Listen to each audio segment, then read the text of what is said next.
تبھی جا کے جو ہے یہ زا سین اور صاد جو ہے ان کے اندر سیٹی پائی جاتی ہے، کیونکہ یہاں پر آواز جو ہے نا وہ پوری فورس کے ساتھ باہر نکلتی ہے، تبھی ہم ان کو حروف صفیریہ کہتے ہیں۔ مجھے امید ہے آپ کو یہ سمجھ میں آیا ہوگا۔ اب ہم ان حروف کی مشق کرتے ہیں۔ سب سے پہلے ہم یہاں پر حرف زا کو لے لیتے ہیں۔ زا جو ہے یہ مرقق ہے، یعنی یہ باریک پڑھا جانے والا حرف ہے، اس کو موٹا نہیں پڑھا جاتا کیونکہ اس کے اندر صفت استفعال بھی ہے۔ اس چیز کا آپ نے خیال رکھنا ہے، اس کو منہ بھر کے بالکل نہیں پڑھنا ہے۔ جیسے ہم پڑھتے ہیں زا زبر زا، زا زیر زی، زا پیش زو، اس کا مخرج پتہ کرنے کے لیے جیسے حمزہ زا زبر از، حمزہ زا زیر از، حمزہ زا پیش از، از از از، تو یہ سٹارٹنگ میں ز کا ساؤنڈ آ رہا ہے نا، اسی کو کہا جاتا ہے صفیر۔ تو معلوم ہوا حرف زا کے اندر صفت صفیر بھی ہے۔ کلیئر ہو گیا؟ تبھی جو ہے اس کے اندر سیٹی جیسی یہ تیز آواز پہلے نکل رہی ہے، ٹھیک ہے؟ جیسے قرآن مجید کے اندر ہے، سورہ بقرہ کے اندر آیت نمبر 3 کے اندر بسم اللہ الرحمن الرحیم وَمِمَّا رَزَقْنَاهُمْ را، یہاں پر آپ نے دھیان دینا ہے، را جو ہے یہ مفخم ہے، زا جو ہے یہ مرقق ہے۔ را کو موٹا پڑھنا ہے کیونکہ را کے اوپر زبر ہے، اور زا کو باریک پڑھنا ہے کیونکہ یہ مرقق ہے، اس کو باریک پڑھا جاتا ہے کیونکہ اس کے اندر صفت استفعال بھی ہے۔ رَزَقْنَاهُمْ را، رَزَقْنَاهُمْ رَزَقْنَاهُمْ، تو زا میں کیا ہوا؟ یہ صفت صفیر ہے۔ کلیئر ہو گیا؟ اس کے بعد والی آیت، آیت نمبر 4، اس کے اندر بھی دیکھ لیجئے گا وَالَّذِينَ يُؤْمِنُونَ بِمَا أُنزِلَ، تو یہاں پر بھی زا ہے تو اس کے اندر صفت صفیر ہے۔ اب ایک چیز یہاں پر آپ اور سیکھ لیجئے، نوٹ کر لیجئے، بہت سارے لوگ کیا کرتے ہیں، وہ والذین یا الذین میں غلطیاں کرتے ہیں۔ بہت سارے لوگوں کو میں نے سنا ہے وہ الذین کو الذین پڑھتے ہیں۔ الذین نہیں پڑھنا ہے کیونکہ وہاں پر زا نہیں ہے بلکہ ذال ہے۔ ذال جو ہے یہ حروف لثویہ میں سے ہے اور زا جو ہے یہ حروف اصلیہ میں سے ہے، تو ان میں بہت بڑا ڈفرنس ہے، ٹھیک ہے نا؟ تو بہت سارے لوگ الذین پڑھتے ہیں، زینہ بالکل نہیں پڑھنا ہے ورنہ معنی جو ہے وہ تبدیل ہو جائے گا۔ الذین آپ نے کیسے پڑھنا ہے؟ ذال کا جو مخرج ہے نا، آپ کی جو نوک ہوتی ہے زبان کی، جسے ہم رأس لسان کہتے ہیں، وہ تھوڑی سی باہر رہتی ہے۔ کہاں؟ دانتوں سے باہر رہتی ہے، اور زبان کی جو یہ ٹپ ہوتی ہے یہ کہاں لگتی ہے؟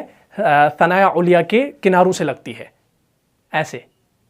ثا، ذال، وا، 3 حروف ہے نا، ثا، ذال، وا، تو والذین یؤمنون بما انزل، ضلع میں زا ہے تو وہاں پر زا جیسا ساؤنڈ نکلے گا، والذین میں ذال ہے وہاں پر ذال نکلے گا، نہ کہ زینہ، ٹھیک ہے نا؟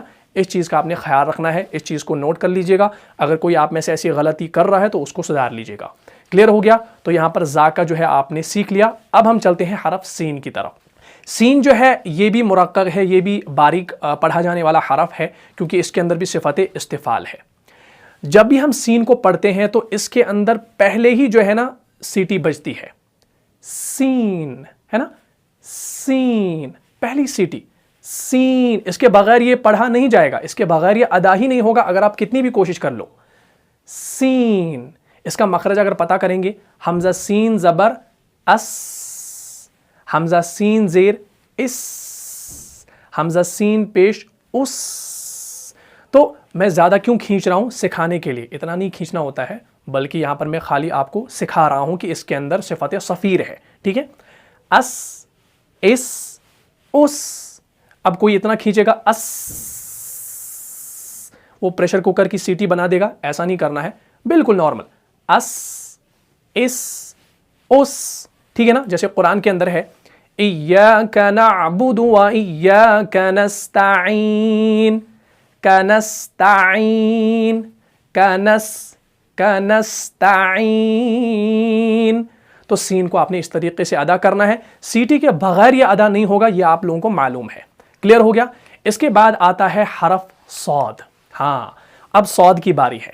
صاد جو ہے یہ مفخم ہے، یعنی یہ موٹا پڑھا جانے والا حرف ہے، اس کے اندر صفت اطباق بھی ہے، اس سے پہلے صفت استعالہ ہے، تو معلوم ہوا یہ صاد جو ہے یہ موٹا پڑھا جانے والا ہے اور خوب موٹا پڑھا جانے والا ہے۔ صفت استعلا تک تو ٹھیک تھا، صفت استعلا کا مطلب اس کے اندر موٹائی ہے، کلیئر ہو گیا. لیکن جب اس کے اندر صفت اطباق بھی آ گئی، آواز کا انحصار ہو گیا، تو اب یہ بہت زیادہ موٹا ہو گیا. لیکن اس کے اندر صفت صفیر بھی ہے، تو صفت صفیر کا بھی خیال رکھنا ہے اور اس کی موٹائی کا بھی خیال رکھنا ہے. جیسے ہم پڑھتے ہیں الصلاۃ، الصلاۃ، سین اور صاد میں آپ نے فرق کرنا ہے. اگر آپ نے فرق نہیں کیا تو سین اور صاد جو ہے نا یہ دونوں سیم ہی لگیں گے. سین جو ہے یہ باریک ہے، اس کو تھوڑا سا باریکی سے پڑھا جاتا ہے، اور صاد جو ہے اس کو تھوڑا سا موٹا پڑھا جاتا ہے، ٹھیک ہے نا. صاد، صاد، جیسے ہم پڑھتے ہیں صراط المستقیم، صراط المستقیم، پہلے صاد کو دیکھ لیجئے پھر مستقیم کے سین میں دیکھ لیجئے. صراط المستقیم، سین باریک صاد موٹا، کیوں؟ کیونکہ اس کے اندر صفت اطباق ہے. کلیئر ہو گیا؟ تو اس چیز کو آپ نے ذہن میں رکھنا ہے. تو مجھے امید ہے آپ کو یہ پورا سمجھ میں آیا ہوگا. زا جو ہے، زا کے اندر صفت حمس بھی ہے، صفت رخاوت بھی ہے، صفت استفال بھی ہے، صفت اسمات بھی ہے. اب صفت صفیر آ گئی. اسی کا سین جو ہے، سین کے اندر صفت حمس بھی ہے، رخاوت بھی ہے، استفال بھی ہے، اسمات بھی ہے، اور اب صفیر بھی آ گئی. اسی طریقے سے اب صاد جو ہے، صاد کے اندر صفت حمس بھی ہے، اس کے بعد رخاوت ہے، اس کے بعد استعلا ہے، اس کے بعد اطباق ہے، اس کے بعد اسمات ہے. اب یہاں پر صفت صفیر بھی آ گئی. تو معلوم ہوا اتنی صفات ہونے کے باوجود، اتنی صفات ہونے کے باوجود آپ نے صحیح طریقے سے اس کو پڑھنا ہے. صفیر بھی ادا کرنی ہے صحیح سے، اس کی موٹائی کا بھی دھیان رکھنا ہے، بہت زیادہ موٹا بھی اس کو پڑھنا ہے. کلیئر ہو گیا؟ تو اس چیز کا آپ نے خیال رکھنا ہے. ٹھیک ہے جی، پورا سمجھ میں آ گیا.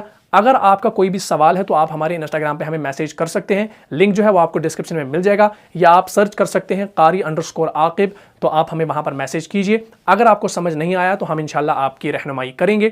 اگر آپ کو اس کلاس سے فائدہ ہوا ہے تو اپنے دینی بھائیوں اور بہنوں میں اس کو لازماً شیئر کر دیجئے. ملتا ہوں انشاءاللہ نیکسٹ ایپیسوڈ میں. تب تک کے لیے آپ خوش رہیں، سلامت رہے، امن میں رہے، حفاظت میں رہے. السلام علیکم ورحمۃ اللہ وبرکاتہ. جان جان سے بھی پیارا ہے، جان جان سے بھی پیارا ہے، رہنما مصطفیٰ ہمارا.